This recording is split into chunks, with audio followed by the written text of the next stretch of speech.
Ma'am, पहले तो हम लोगों के चैनल में आपका बहुत बहुत स्वागत है। आज आप लोगों ने समाजवादी पार्टी के हजारों की संख्या में कार्यकर्ताओं ने जिलाधिकारी महोदय को एक पत्र आप लोग दिए हैं। आखिर उस क्या मांग है आप लोगों की? सबसे पहले तो मैं आपको धन्यवाद देती हूं और मैं ये कहना चाहती हूं पूरे प्रदेश में जिस तरीके से शिक्षा को पूरे तरीके से मिट्टी में मिला देने का जो मुहिम चल रहा है सरकार के द्वारा, वो बिल्कुल शर्मनाक है, निंदनीय है, अफसोसजनक है। जिस प्रकार से हमारे बच्चों का लगातार नीट पेपर, तमाम पेपर इन सालों में कितना बर्बाद हुआ उनका समय। जो बच्चे रात भर जग के परिश्रम करते हैं, मेहनत करते हैं, उनके माता पिता घर बेचते हैं, ज़मीन बेचते हैं, जेवर बेचते हैं, कर्ज लेते हैं और उनका जीवन उनके अपने बच्चों के सपना देखने में गुजारते हैं, और ये सरकार 1 मिनट में ये बोल देती है कि पेपर लीक हो गया। तो लड़के धर्म पर उनका इस्तीफा ले चुके हैं मैम? नहीं, हम इस बात को समझ रहे हैं, इस्तीफा तब मिला जब हमारे बच्चों ने अपनी ब्लड की, अपनी खून की कीमत चुकाई। उस दिल्ली के जंतर मंतर से लेकर के पूरे भारत के कोने कोने में कि किसी का सर फोड़ा गया, किसी का पांव तोड़ा गया, किसी का कितना खून निकला, भाई महिलाओं को निवस्त्र किया गया, तब जाकर के प्रधान जी ने इस्तीफा दिया। तो इस बात को हम कहना चाहेंगे कि जो सरकार, उत्तर प्रदेश सरकार के द्वारा जो जौहर विश्वविद्यालय को गिराने की जो आदेश हुआ है, वो बिल्कुल निंदनीय, शर्मनाक है। क्योंकि उस विद्यालय में अनेकों बच्चे पढ़ते हैं, हिंदू के बच्चे पढ़ते हैं, अल्पसंख्यक के बच्चे पढ़ते हैं, एक SC ST OBC माइनॉरिटी के बच्चे पढ़ते हैं, ये जो अनाथ बच्चे पढ़ते हैं जिनके माँ बाप नहीं है, गरीब बच्चे पढ़ते हैं, मजलूम बच्चे पढ़ते हैं, शोषित वंचित समाज के बच्चे पढ़ते हैं। उनके भविष्य के अगर जरा भी ये सरकार परवाह करती तो उस विश्वविद्यालय को गिराने की सपना तो क्या अपने मन में ख्याल तक नहीं लेके आती। लेकिन उस विद्यालय को आदेश पारित करने से पहले इसकी मंशा बन चुकी है सरकार की कि वो एक मुस्लिम के द्वारा स्थापित किया हुआ ये एक विश्वविद्यालय है, इसलिए उसको ध्वस्त करना है। माने एक हिंदू मुस्लिम करने पर ये सरकार तुली हुई है। जबकि ये कोई भी विश्वविद्यालय एक शिक्षा का मंदिर होता है और वो बच्चों को पढ़ा करके उनकी जिंदगी को संवारने और बनाने का काम करता है। जब हमारा युवा पढ़बे नहीं करेगा, एक अच्छा तालीम हासिल नहीं करेगा, तो हमारा देश, हमारा प्रदेश तरक्की कैसे करेगा? यदि वर्तमान सरकार उस यूनिवर्सिटी को गिराती है तो समाजवादी पार्टी क्या कदम उठाएगी? देखिए, समाजवादी पार्टी और समाजवादी पार्टी के राष्ट्रीय अध्यक्ष आदरणीय श्री अखिलेश यादव जी के नेतृत्व में जो भी इस विश्वविद्यालय के तोड़ने के विरोध में इस पूरे प्रदेश के कोने कोने से लेकर पूरे देश में एक प्रदर्शन शुरू होगा, जो ऐसी बातें करने से पहले सरकार 1000 बार सोचे कि किसी भी विश्वविद्यालय को तोड़ने की ख्याल इस सरकार के मन में ना है। क्योंकि विश्वविद्यालय जो होता है वो बच्चों को संवारने के लिए बनाया जाता है, लेकिन अभी ये सरकार पूरे प्रदेश से शिक्षा को मिटाने का, नेस्तनाबूद करने का एक तरीके से मुहिम चला रही है। निश्चय कर लिया है शिक्षा को पूरी तरह खत्म करना है। क्योंकि ये शिक्षा का जो सपना है ये किसी और ने नहीं दिया, ये बाबा साहब ने दिया कि पहले शिक्षित बनो फिर संगठित हो। तो आज जिस तरीके से ये सरकार सोच रही है कि अगर ये बच्चे पढ़ लेंगे, लिख लेंगे, डॉक्टर बन जाएंगे, इंजीनियर बन जाएंगे, अच्छे पोस्ट पे चले जाएंगे, तो हमारे पीछे जिंदाबाद मुर्दाबाद का नारा कौन लगाएगा?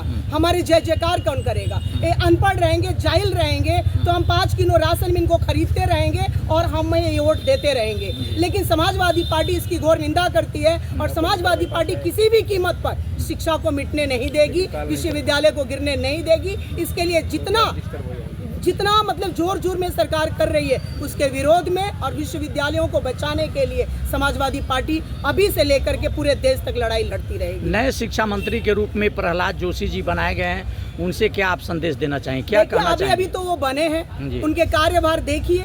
अभी जिस प्रकार से हमारे लाखों युवाओं को झूठा केस में फंसाया गया है, मुकदमे डाले गए, उनके जेलों में डाला गया है, उनको मद्देनजर रखते हुए अभी शिक्षा मंत्री बने हैं। इनकी कार्यविधियों को आप सबको देखेगा, हम भी देखेंगे कि इनको कार्य क्या कर रहे हैं। बच्चों के जो एग्जाम अभी आने वाले हैं नीट के कुछ ही समय में, तो उस तरीके से पारदर्शिता के साथ हो रही है, उसकी प्राथमिकता क्या है, उसकी निष्पक्ष व्यवस्था हो पा रही है, नहीं हो पा रही है, क्योंकि उनके कार्य से सारी व्यवस्था सामने आ जाएगी कि ये कर क्या रहे हैं। सुनैना सिंह कुशवाहा जी क्या कहना चाहेंगे? उनको, शिक्षा मंत्री को क्या कहना चाहेंगे?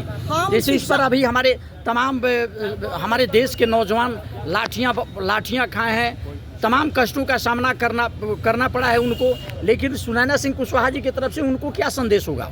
देखिए, शिक्षा मंत्री जी को मैं यही कहना चाहूंगी कि जिस प्रकार से धर्मेंद्र प्रधान जी के शिक्षाविद होने के बाद, मंत्री होने के बाद पूरे देश की हमारा जेएनजी आक्रोशित होकर के उनको हटाने के लिए इतना सारा 1 महीना तक धरना प्रदर्शन किया और बहुत सारे युवाओं को इन लोगों ने जेल में डाल करके लहू बहाने का कार्य किया है। लेकिन अभी जो शिक्षा मंत्री बने, इससे उनको सबक लेना चाहिए और हमारे पूरे भारतवर्ष के जितने भी हमारे होनहार छात्र हैं, जितने भी विद्यार्थी हैं, जो कोई डॉक्टर बनने का सपना लेकर चलता है, कोई इंजीनियर बनने का, अलग अलग ट्रेड में बच्चे पढ़ रहे हैं, तो उन सारी शिक्षा व्यवस्था को पारदर्शिता रूपी से और पूरे निष्पक्ष तरीके से उन बच्चों को उसमें हिस्सा जब ले रहे हैं, तो पूरी जाति पात भेदभाव, हिंदू मुस्लिम ऊंच नीच सारी चीज़ों को किनारे करके शिक्षा को प्राथमिकता देते हुए एक ऐसा उनको कार्य करना चाहिए जिसमें जिस प्रकार से धर्मेंद्र प्रधान की निंदा हुई है उसी तरह इनकी प्रशंसा होनी चाहिए। लेकिन अभी इनका काम शुरू हुआ है, अभी देखते हैं कैसे कार्यवाही। वर्तमान सरकार से नौजुवक निश्चित तौर पे उब चुके हैं जिन लोगों ने लाठियां खाई हैं।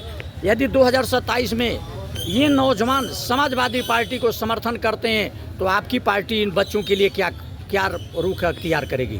देखिए, उत्तर प्रदेश से लेकर के पूरे भारतवर्ष में जिस प्रकार से नौजवान साथी जो हमारे बच्चे हैं, जिस प्रकार से अपने डॉक्टर बनने का सपना देखा, अलग अलग ट्रेड में जाने का सपना देखा, और ये सरकार अपने शासन काल में उनके सारे सपनों को चूर चूर करके रख दिया है। इससे ये सारे जाहिर हो गया है कि आने वाले 2027 में समाजवादी पार्टी के संपूर्ण समर्थन मिलने जा रहा है और प्रचंड बहुमत के साथ सरकार बनने जा रही है। नहीं, उन बच्चों के विषय में क्या समाजवादी पार्टी बताना चाह रहे हैं, जब समाजवादी पार्टी की सरकार बनी है, पिछले दिनों में आप सबों ने देखा होगा कि जब समाजवादी पार्टी की सरकार थी, चाहे वो युवा हो, चाहे बेटी हो, चाहे कोई भी पढ़ने वाला छात्र हो, उसका पूरा समाजवादी पार्टी ने समर्थन किया है, उनको आगे बढ़ाने का कार्य किया है। तमाम यूनिवर्सिटीज़ और तमाम संस्थाओं को, शिक्षा संस्थाओं को स्थापन करने के लिए, उनको बनाने के लिए उनमें सहयोग किया है। और आगे समाजवादी पार्टी की सरकार बनती है तो हमारे पूरे उत्तर प्रदेश में सबसे प्राथमिकता होगी शिक्षा, बच्चों की शिक्षा, क्योंकि हमारा बच्चा पढ़ेगा,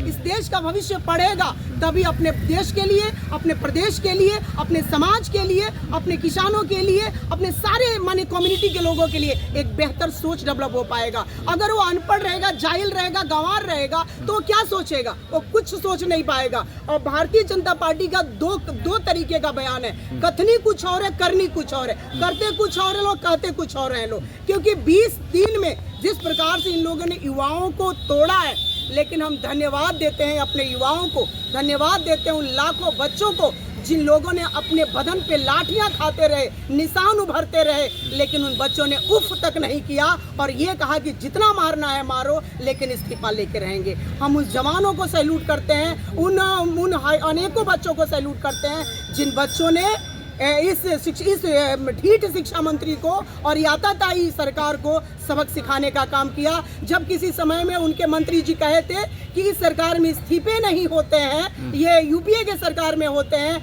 ये उनका जो कमिटमेंट था, उनका कमिटमेंट टूटा है और इसी प्रकार से एक एक करके उनके हर एक कमिटमेंट टूटेंगे और समाजवादी पार्टी और संपूर्ण जनता इस बार समाजवादी पार्टी की सरकार बनाएगी और इनके जो ढीठ और जो रूढ़िवादी व्यवस्था है, जो फांसीवाद व्यवस्था है, जो सामंतवादी सोच है, इसको चूर चूर करेंगे। आपका क्या नाम होगा मैडम? मेरा नाम सुनैना सिंह कुशवाहा, राष्ट्रीय सचिव महिला सभा समाजवादी पार्टी। जी जी, बहुत बहुत धन्यवाद। यह कहा जा सकता है कि जुआ शक्ति के बल पर ही जग की आजादी पलती है, इतिहास उधर मुड़ जाता है जिस ओर जवानी चलती। बहुत बहुत धन्यवाद।